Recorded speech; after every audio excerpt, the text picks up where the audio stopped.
بما أن فرن المطبخ يسبب انبعاثات حرارية، ممكن تسبب سواد، تصبغات، ممكن تزيد الوردية، ممكن تسبب تهيج وحكة في البشرة، ممكن تخرب البشرة. فهل نستخدم كريمات الحماية من الشمس أو ما نستخدم كريمات الحماية من الشمس؟ نصيحتي يا جماعة لا تستخدمون كريمات الحماية من الشمس في المنزل لما تدشون المطبخ، لأن ما راح تحميكم من الأفران. أفضل طريقة وأفضل طريقة فعالة لحماية بشرتنا وجهنا من الانبعاثات الحرارية في الفرن والمطبخ هو أن نمنعها فيزيائيا. شو نسوي؟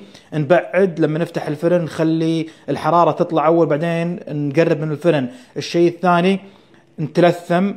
التلثم من افضل طرق يعني الحمايه من الانبعاثات الحراريه. او نستخدم الفلتر او اللي مثل الدرع هذا البلاستيكي اللي يستخدمونه النحالين، نقدر نستخدمه لحمايه الوجه والبشره من الانبعاثات. الكريمات اللي ما تستخدم مع الورديه: دفرن، اكرتين.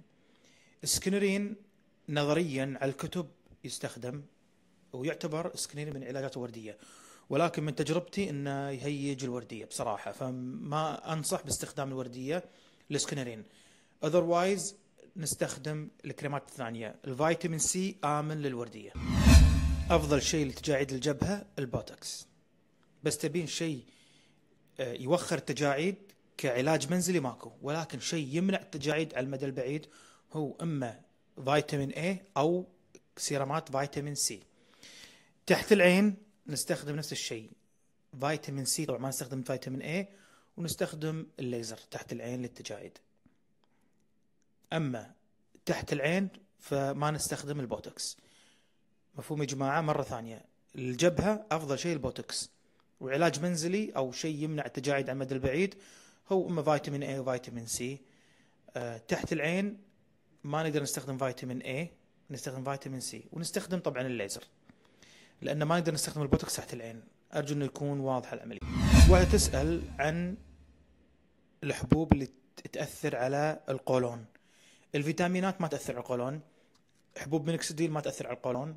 فقط اللي يأثر على القولون هو استعمال المضادات الحيوية. هي أكثر العلاجات تستخدم في عالم الجلدية تأثر على القولون. المضاد الحيوي الروكوتان نادرا يأثر على القولون، ما يأثر. فلا الفيتامينات تأثر ولا المينوكسيديل اللي يأثر كحبوب ولا الروكوتان، فقط المضاد الحيوي. واحدة تسأل شنو أفضل جهاز للنمش؟ إما كيو سويتش أو البيكو. كيو سويتش وبيكو اثنينهم موجودين عندنا في ليفلز.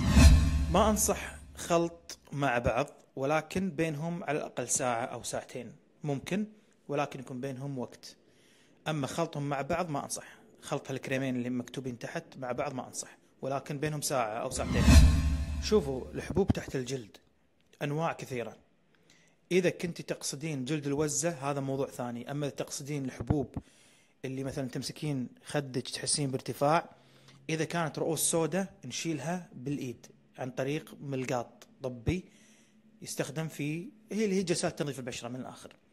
أما إذا كانت الحبوب ما لها راس أبيض، ما لها راس أسود، إذا راس أسود نشيلها يا جماعة في قطعة اسمها كاميدو اكستراكتر، وهي جلسة تنظيف بشرة. لكن خلينا نقول إن ما لها راس أسود. شنو العلاج تحت الجلد؟ إذا استخدمنا مقشرات ما راح يروحون، فهني أفضل شيء هو استخدام بصراحة الروكتان، لأن الروكتان راح ينشفها ويطلعها برا وتختفي. فالروكتان هو أفضل لحل الحبوب تحت الجلد اللي في الوجه. أما اللي بالساق تطلع حبوب تحت الجلد اللي هو الجلد الوزة والدجاجة، هذا موضوع ثاني. من الآخر جلد الوزة والدجاجة ايش كذا قاعد يسألوني عنه. إذا كان بالساق يا جماعة سببه دائما الشعر ينبت داخل الجلد، فأفضل شيء استخدموا ليزر إزالة الشعر. شغلتين: ليزر إزالة الشعر، ورطبوا الساق بكثرة عدل، رطبوها عدل. وأفضل ترطيب للساق من الجلد الوزة هو كريمات اليورية، وهي رخيصة وجيدة، استخدموها. واستخدموا الليزر لإزالة الشعر. صدقوني يا جماعة راح تشوفوا نتيجة رهيبة جدا، رهيبة. وأنصح أن ما تسوون جلسات تقشير لجلد الأوزة في العيادات، لأنها مكلفة وعلى الفاضي ما تجيب نتيجة.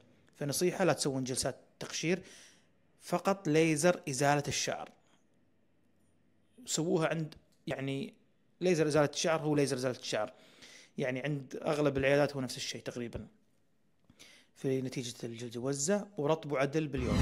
الناس اللي يبون يسوون ليزر للندبات او حفر او اثار حب الشباب يتصلون على العيادة، تواصلوا معنا، ارقام العيادة موجودة طبعا.